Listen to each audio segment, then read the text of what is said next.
नमस्कार बच्चों। तो कैसे हैं आप सब। तो बच्चों आज हम समास के बारे में पढ़ने वाले हैं। समास का शाब्दिक अर्थ है संक्षेप या छोटा। समास किसे कहते हैं? जब दो या दो से अधिक शब्दों को मिलाकर छोटा और सार्थक शब्द बनाया जाता है उसे समास कहते हैं। साधारण शब्दों में, अगर साधारण शब्दों में कहा जाए तो दो या दो से अधिक शब्दों से बने सार्थक शब्द को समास कहते हैं। अब समास के 6 भेद होते हैं। समास के 6 भेद कौन कौन से हैं? पहला भेद है अव्ययीभाव समास। अव्ययीभाव समास में जो शब्द कैसे शब्द होंगे? अव्ययीभाव समास में अव्यय शब्द होते हैं। अव्ययीभाव समास में जो शब्द होंगे उसमें पहला पद जो होगा वो क्या होगा? उपसर्ग, यानी कि प्रथम पद जो होगा प्रधान। अब अव्ययीभाव समास को पहचानने की कुछ ट्रिक है हमारे पास। कौन कौन सी हैं? जिन शब्दों के आगे आ उपसर्ग लगा होगा, प्रति उपसर्ग लगा होगा, यथा उपसर्ग लगा होगा, अनु लगा होगा, उप लगा होगा, उसमें कौन सा समास होगा? अव्ययीभाव समास। फॉर एग्जाम्पल जैसे मैंने एक शब्द लिया है आजन्म। आजन्म में आ क्या है? उपसर्ग। आ, इस आ से कौन सा शब्द बना? आजन्म। आजन्म में कौन सा समास है? अव्ययीभाव समास। उसी तरह प्रत्येक, जब प्रत्येक शब्द का हम विग्रह करेंगे तो क्या बनेगा? प्रति प्लस एक, प्रति जमा एक, यानी कि प्रति क्या है? उपसर्ग। अव्ययीभाव को समास को पहचानने के लिए ये 5 जो अक्षर मैंने लिखे हुए हैं स्क्रीन पर, ये सबसे मेन है। आ, प्रति, यथा, अनु, उप। पेपर में जो भी शब्द दिए होंगे उन शब्दों के अगर पहले आ लगा होगा, प्रति लगा होगा, यथा लगा होगा, अनु लगा होगा, उप लगा होगा, तो उसमें कौन से समास होगा? अव्ययीभाव समास। उसी तरह अनुकूल, अनु क्या है? उपसर्ग। अनुकूल, अनुकूल। अगला है यथा शक्ति। यथा शक्ति का मैं विग्रह करूं तो शक्ति के अनुसार, ये क्या है? यथा। मैंने बोला जिस शब्द के आगे यथा लगा होगा या फिर ये जो अक्षर होंगे शब्द के आगे लगे होंगे तो उसमें कौन सा समास होगा? अव्ययीभाव। जैसे यथा शक्ति, यथा क्या है? उपसर्ग, यानी कि प्रथम पद क्या है? प्रधान। उसी तरह प्रतिदिन, प्रति क्या है? उपसर्ग। प्रतिदिन में कौन सा समास है? अव्ययीभाव समास। अगला जो शब्द रिपीट होते, यानी कि जो शब्द बार बार रिपीट होंगे, आगे भी वही शब्द आएगा पीछे भी वही शब्द आएगा, उसमें कौन सा समास होगा? अव्ययीभाव समास। नंबर 1, जैसे पहला एग्जाम्पल है फटाफट। फट फट, ये शब्द बार बार रिपीट, ये फट भी पहले आया उसके बाद दोबारा फिर रिपीट क्या हुआ? फट। फटाफट में कौन सा समास है? अव्ययीभाव समास। उसी तरह अगला शब्द है रातों रात। रातों रात, यानी कि अब इसमें रात रात, कौन सा समास है? रातों रात में अव्ययीभाव। दिनों दिन, जब दो शब्द रिपीट होंगे तो उसमें कौन सा समास होगा? अव्ययीभाव समास। हाथों हाथ, कौन सा समास? अव्ययीभाव समास। धड़ाधड़ में अव्ययीभाव समास। अगला है तत्पुरुष समास। तत्पुरुष समास किसे कहते हैं? जब दोनों शब्दों के बीच यानी कि जो दो शब्द दिए होंगे उनके बीच में क्या होगा? कारक चिन्ह छिपे होंगे। कैसे? तत्पुरुष समास में क्या छिपे होंगे? कारक चिन्ह छुपे होते हैं, यानी कि दूसरा पद जो होगा वो क्या होगा? प्रधान। यानी कि मेन फोकस किस पे दिया जाएगा? जो दूसरे वाला सेकंड पोर्शन पे जो शब्द दिया होगा उसमें फोकस किया होगा, तभी इसको क्या कहा गया है? दूसरा पद प्रधान। अब नोट, नोट में क्या चीज़ है?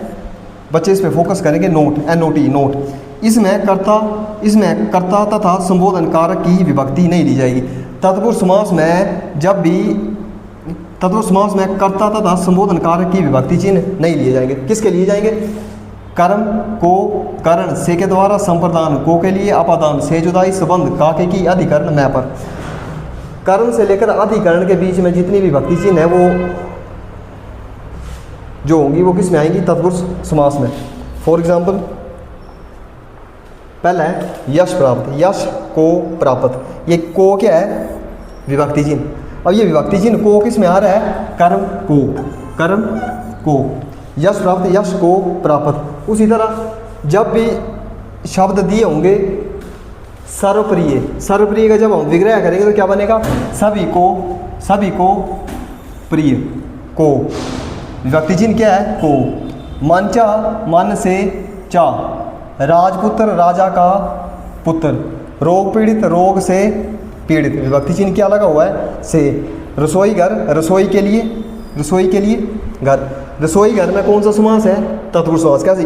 रसोई के लिए कहाँ आया? संप्रदान के लिए, रसोई के लिए घर, किस पे फोकस किया, के लिए।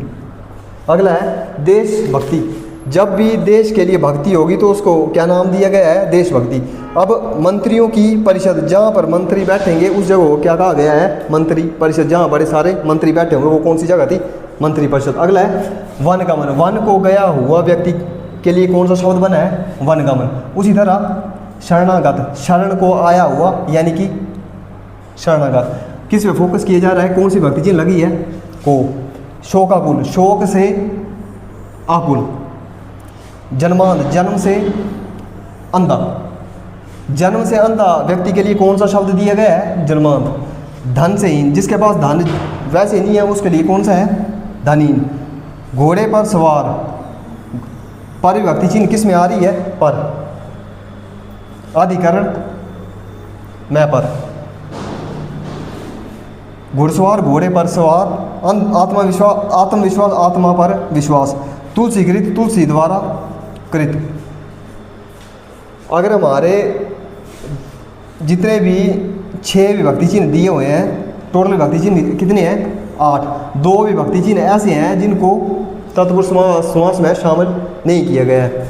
कितने को शामिल किया गया है, 6। अगर इनका कर्म को करण से के द्वारा, संप्रदान को के लिए, अपादान से जुदाई, संबंध का के की, अधिकरण मैं पर, अगर इनका पूरा अर्थ पता होगा हमें तभी हम किसको ऑप्शन में लगाने वाले हैं, तत्पुरुष समास को। अगर ये इसका घुड़सवार जैसे घोड़े पर सवार, इसका जब हम इसको डिफाइन करेंगे, इसका डिफाइन ही हमें पता नहीं है तो हम आंसर इसका नहीं लगा पाएंगे।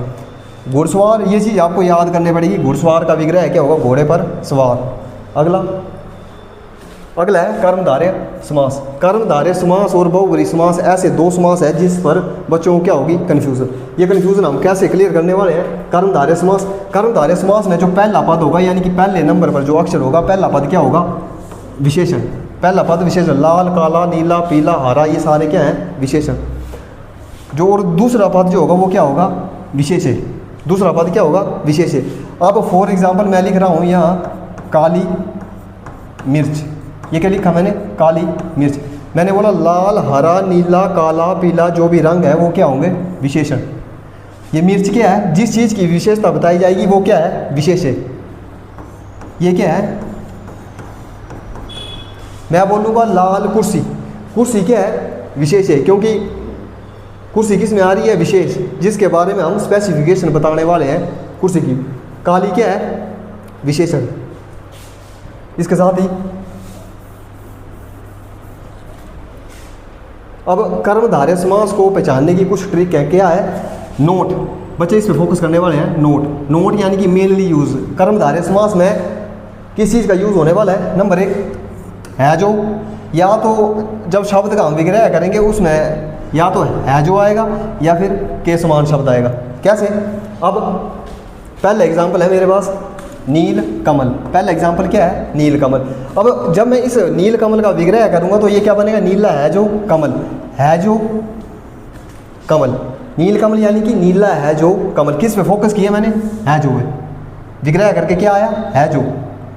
ठीक है, अगला है श्वेतांबर। श्वेत है जो अंबर, श्वेत है जो, श्वेतांबर में हम ऐसे नहीं कर सकते श्वेत के समान अंबर नहीं, श्वेतांबर श्वेत है जो अंबर, सफेद है जो आसमान यानी कि अंबर। नील गाय, नीली है जो गाय। अब मैं के समान कहाँ आएगा, मृग नयन, मृग के समान नयन, मृग के समान नयन। मृग क्या होता है, हिरण। अब मैं यहाँ ऐसे नहीं बोल सकता कि मृग नयन, मृग है जो नयन, मृग नयन यानी कि मृग के समान नयन। अगला है पीतांबर, पीला है जो अंबर, है जो, पीला है जो अंबर। अगला है सदगुण, सद है जो गुण, है जो। किस पे फोकस हो रहा है जो। मेनली यूज किसका कर रहे हैं हम, कर्मधारय समास में है जो के समान। आपके पेपर में शब्द आएगा महात्मा, महात्मा में कौन सा समास है, कर्मधारय समास, तत्पुरुष समास, अव्ययीभाव समास। कैसे, इस महात्मा का आंसर हम तभी लगा पाएंगे जब हमें शब्द का विग्रह करने आएगा। विग्रह कैसे, महात्मा महान है जो आत्मा। शब्द किताब में दिए होंगे, ये याद हमें करने पड़ेंगे कि महात्मा का विग्रह क्या हुआ, महान है जो आत्मा। अगला है महाराजा, महाराजा का विग्रह करेंगे तो क्या बनेगा, महान है जो राजा। अंधविश्वास। अगला है चरण कमल, कमल के समान चरण, चरण कमल यानी कि कमल के समान चरण। अगला द्विगु समास, सबसे सिंपल जो पेपर में पहचान 100% गारंटी है कि इससे क्वेश्चन नहीं गलत होने वाला। कैसे? द्विगु समास की पहचान क्या है? द्विगु समास जो है वो क्या करता है, समूह के बारे में, यानी कि ये पूरे समूह के बारे में बताएगा, हमें जानकारी देगा, जिसका पहला पद क्या होगा, संख्यावाचक। संख्यावाचक यानी कि अक्षर छिपा होगा उसमें, 1 2 3 4 5 6 7 8 9 10 इस तरह के जो पहले अक्षर आएगा उसमें कौन सा समास होगा, द्विगु समास। फॉर एग्जाम्पल, अब पहला है एग्जाम्पल त्रिभुज।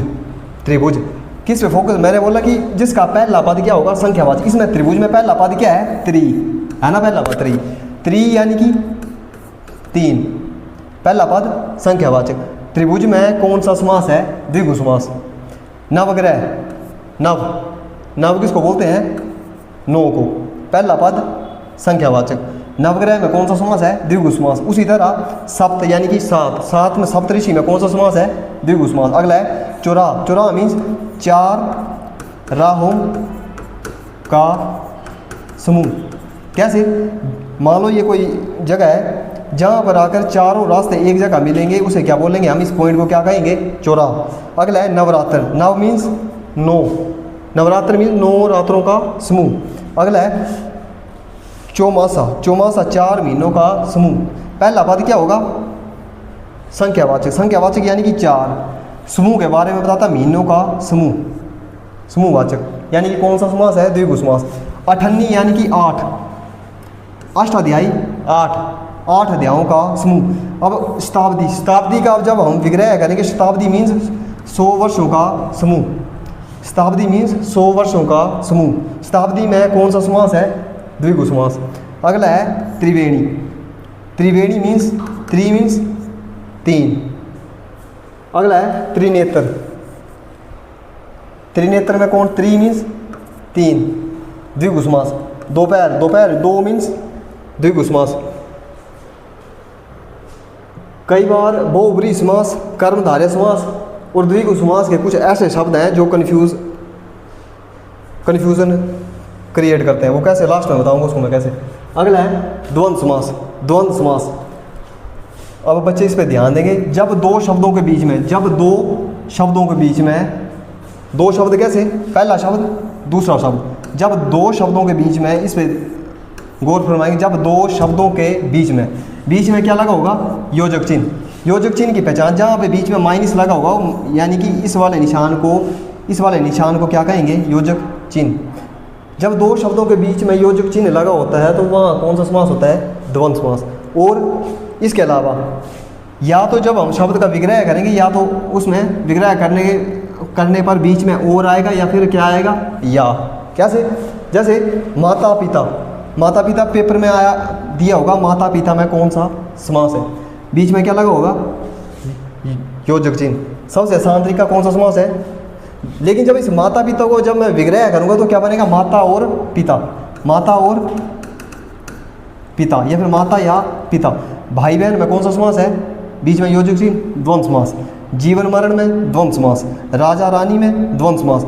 क्यों है, बीच में क्या लगा है, योजक चिन्ह। या फिर हम विग्रह करेंगे तो राजा या रानी, या फिर राजा और रानी। देश विदेश में कौन सा समास है, द्वंद्व समास, बीच में योजक चिन्ह।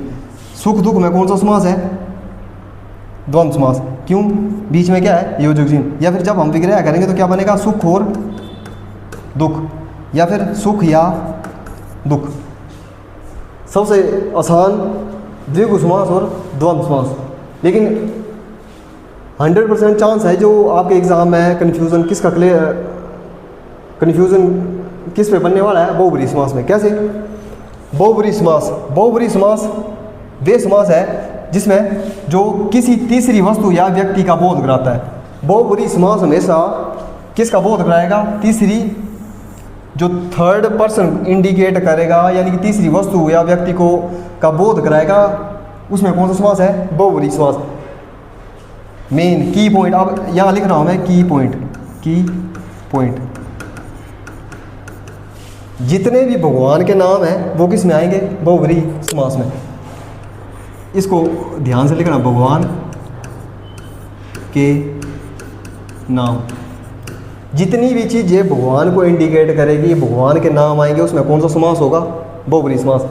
ये लिख दिया ना मैंने की पॉइंट। अब इस की पॉइंट को देखना मैं अब इन एग्जाम्पल पे कैसे आ रहे हैं।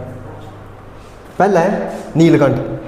किसी तीसरी वस्तु या व्यक्ति का बोध होगा। कितनी वस्तु? तीसरी। पहली चीज़ क्या है?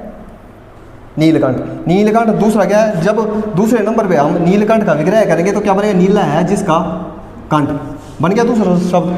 पहला था नीलकंठ में कौन सा समास है? बहुब्रीहि समास। लेकिन जब हम नीलकंठ का विग्रह करेंगे तो क्या है? नीला है जिसका कंठ। नीला है जिसका कंठ, किसका कंठ नीला है? अर्थात किसका? भगवान शंकर का। किसी तीसरी वस्तु या व्यक्ति का बोध कराएगा। तीसरी किसका बोध करा रहा है? भगवान शंकर का। अगला है दशानन। दशानन क्या चीज़ है? जब हम विग्रह करेंगे 10 है आनन जिसके बराबर है। 10 आनन यानी कि 10 है सिर किसके थे? 10 सिर किसके थे? रावण के। दशानन नंबर 1। 10 है आनन जिसके। नंबर 2 तीसरी वस्तु को बोध क्या करा रहा है? रावण। अगला है लंबोदर। लंबा है जिसका उदर बराबर है भगवान गणेश। भगवान शंकर, रावण, भगवान गणेश, किसके नाम आ रहे हैं ज़्यादातर? भगवान के नाम आ रहे हैं। अब अगला पीताम्बर। पीला है जिसका अंबर। अंबर को क्या कहा गया है? अंबर यानी कि वस्त्र। पीताम्बर में कौन सा समास है? बहुब्रीहि समास। पीताम्बर में कौन सा समास है? बहुब्रीहि समास। पीला है जिसका अंबर बराबर है भगवान विष्णु। पहला शब्द पीताम्बर था, दूसरा विग्रह करके पीला है जिसका मतलब तीसरा क्या है? भगवान विष्णु। ठीक है। अगला त्रिलोचन, चतुर्भुज। 4 हैं जिसकी भुजाएं, अर्थात 4 भुजाएं किसकी हैं? अगला है त्रिलोचन। अब यहां लिख रहा हूं मैं नोट।